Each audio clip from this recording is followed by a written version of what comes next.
부동산 경기 침체와 PF 부실 문제 등으로 4월 위기설이 제기되는 가운데 정부가 건설업계를 살리기 위한 지원안을 내놨습니다. 공공공사비를 현실화하고 지방 미분양은 리츠가, 건설사 토지는 LH가 매입하는 방식으로 3조 원 규모의 유동성을 공급합니다. 차유정 기자입니다. 노른자 위로 불리는 서울 강남권의 재건축 추진단지. 하지만 최근 잇따라 시공사 선정에 실패했습니다. 건설사들이 공사비 급등으로 수익성이 떨어진다고 판단했기 때문입니다. 공공이 발주한 공사장도 공사비 분쟁이 속출하는 등 사정은 마찬가지입니다. 결국 정부가 팔을 걷어붙여 공공부문 공사비부터 올리기로 했습니다. 치솟은 물가 상승분을 제대로 반영할 수 있도록 물가 반영 기준부터 바꾸기로 한 겁니다. 물가 상승과 적정 단가 등을 감안하여 공공부문 공사비를 조정하고 민간부문 분쟁 시 신속한 조정을 지원하겠습니다. 민간 사업장을 위한 유동성 공급 대책도 내놨습니다. LH가 총 3조 원 규모로 자금 조달이 어려운 건설사가 보유한 토지를 사들이기로 했습니다.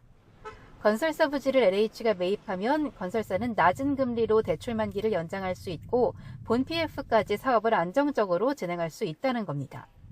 특히 지방의 심각한 미분양 문제 해소를 위해선 주택을 매입하는 기업 구조조정 리츠도 10년 만에 재도입하기로 했습니다. 미분양 주택을 사들인 뒤 우선 임대하고 시장 상황이 좋아지면 분양에 수익을 내도록 하는 건데 정부는 세제 혜택을 부여합니다. 전문가들은 이번 유동성 대책으로 양호한 사업성을 갖춘 사업자의 인허가와 착공 물량이 증가할 것으로 기대하고 있습니다. 토지매각 대금으로 부채를 상환하는 등 유동성 확보에 도움이 될 것으로 판단이 됩니다. 인허가 착공 물량 증가에도 도움이 될 것으로 판단이 되는데요. 다만 공공공사비 증액 대책은 충분하지 못하다는 지적도 있습니다.